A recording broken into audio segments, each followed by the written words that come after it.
নামাজ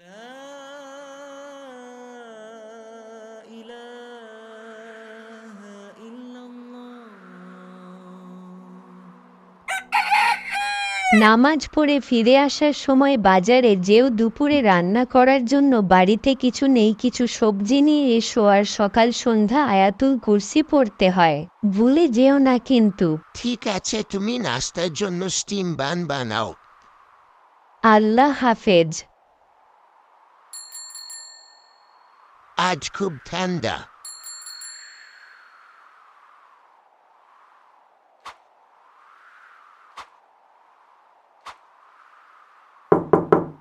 সাফিয়া ভাবি উঠেছেন?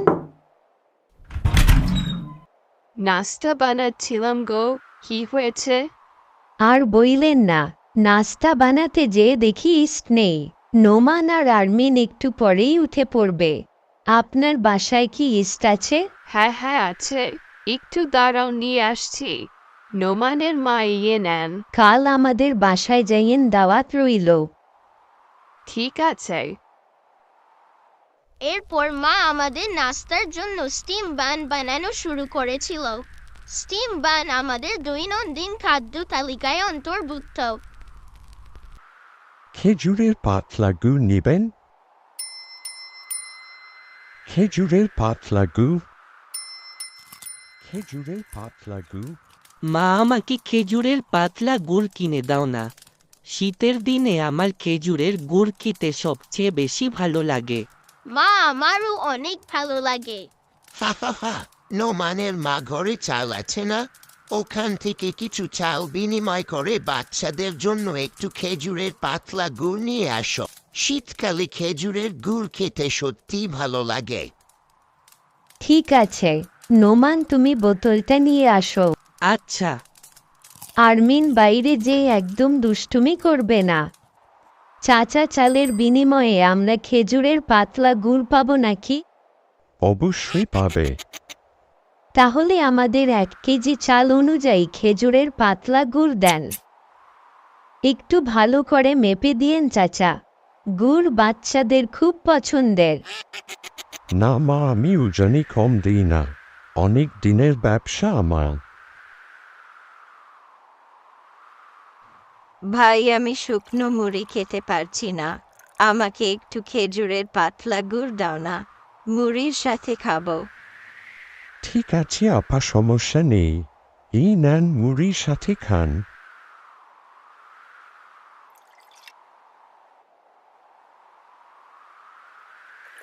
ভাই, তুমি অনেক ভালো মনের মানুষ, আল্লাহ তোমাকে অনেক দিন বাঁচিয়ে রাখুক।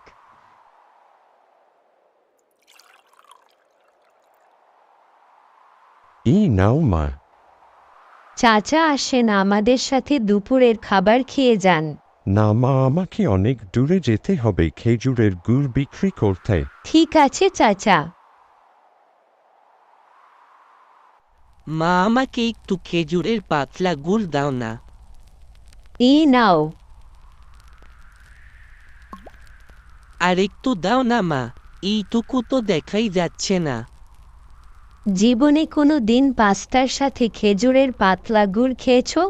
পরে আল্লাহ না করুক পেট খারাপ হবে। ছোটবেলা হোক কিংবা বড়বেলা, শীতকালে খেজুরের গুড়ের কোনো তুলনাই হয় না, এটা সব সময়ই প্রিয়।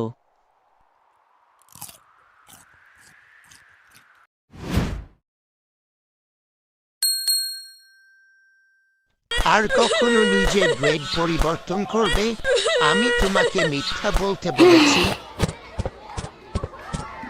তুমিও পাশ করনি। তুমি? শিক্ষক বলেছে আমাদের বাবা মার স্বাক্ষর করাতে হবে, আর বাবা মাই গ্রেড দেখলে আমাদের পিঠের চামড়া আর পিঠে থাকবে না। ফিহা, নোমান, আমি তোমাদেরকে স্কোর পরিবর্তন করতে সাহায্য করতে পারি। আমার কাছে একটি উপায় আছে। নাম্বারগুলো লাল কলম দিয়ে একটু ঠিক করলেই আর বোঝা যাবে না। কিন্তু নাবিলা আপু যদি মা বাবা বুঝে ফেলে? চিন্তা করো না, আমি সেই ব্যক্তি যে শেষবার রাফিকে স্কুল পরিবর্তন করতে সাহায্য করেছিলাম, কেউ বুঝতেই পারেনি।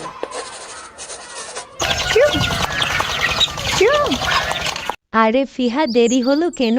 কোথায় গিয়েছিলি? আমরা আমাদের বাড়ির কাজ করতে ইয়াসমিন আপুর ক্লাসে গিয়েছিলাম।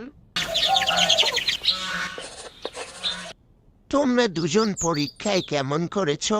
শুনলাম ফারজানা পরীক্ষায় 95 পয়েন্ট পেয়েছে। আমি 88 পয়েন্ট পেয়েছি বাবা। আর ফিহা? তোমরা দুইজন সক্ষম হও নাই, তবে বাবা মাকে বোকা বানানো শুরু করেছ কবে থেকে? কি খবর? এমন করছো কেন বাচ্চাদের সাথে?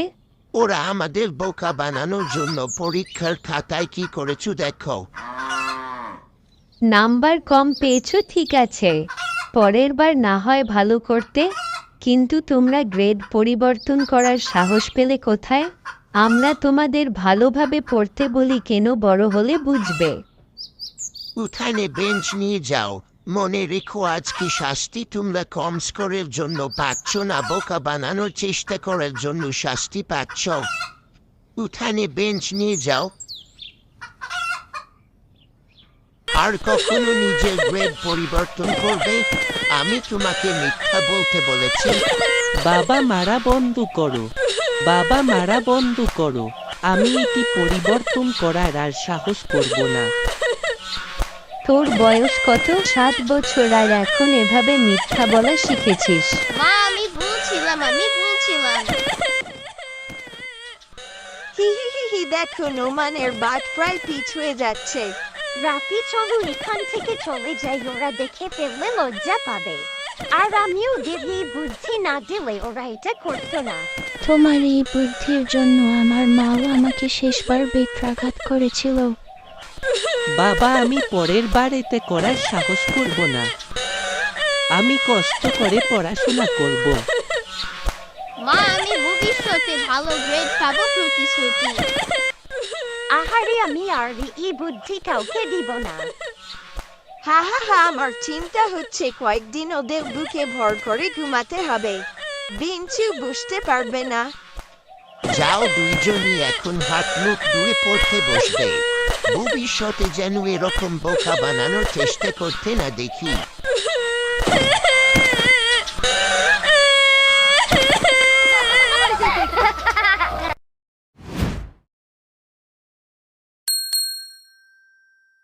একটি তুষারময় রাত। হায় রে, কিভাবে সব ঠিক করবো? কেমন কাটছে এই বছর? মা বাবা এখনো ফিরে আসছে না কেন? কে জানে, হয়তো আজ সে ঋণ পায়নি। তাহলে আমরা নববর্ষী গোস্ত খাবো না?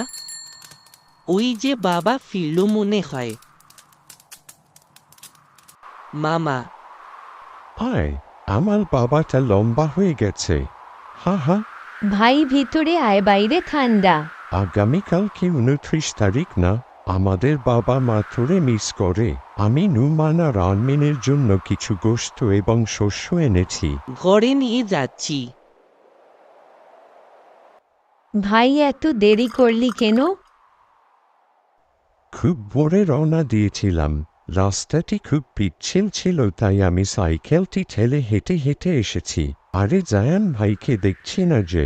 তিনি টাকা ধার করতে বেরিয়েছিলেন, এখনো ফিরে আসেনি। তুই আমাকে বলেছিলি সব ঠিক আছে। আমাকে কেন বলিসনি যে তোদের এবছর ফলন ভালো হয়নি? আলহামদুলিল্লাহ, আমাদের মা যত্নশীল, সব খেয়াল রাখে। মা বলল তোর খুব কষ্ট হচ্ছে, আমি যেন নতুন বছরের কিছু জিনিস নিয়ে তোর বাসায় আসি। তোরও তো ভালো সময় কাটছে না, আমি কিভাবে এই কথা বলতে পারি? এটা যত কঠিনই হোক না কেন, আমি তোর জন্য কিছু টাকা সঞ্চয় করেছি। এই নে 10 ইউয়ান, নোমান আর আরমিনের জন্য নতুন পোশাক কিনবি। টাকা নিয়ে মা কেঁদে ফেলেন। আমি তখন বুঝিনি মা সুখী কাঁদছিল নাকি দুঃখে। ফরিদ ভাই, এত তাড়াহুড়ো করে কি কোথায় যাচ্ছেন? নোমানের মা। এত রাত হলো কেন ফিরতে? এটা কি পাঠিয়েছে? আমার ভাই এসেছিল, ও আমাদের 10 ইউয়ান দিয়ে গেছে। আমরা একটি খারাপ ফসলের সম্মুখীন হয়েছিলাম। অনেক ক্রাইসিসের মধ্যে দিন কাটছিল, তবে আল্লাহর রহমতে বাবা মার পাশে তখন অনেকে ছিল। আপনারাও একে অপরকে সাহায্য করুন আর আনন্দ অনুভব করুন।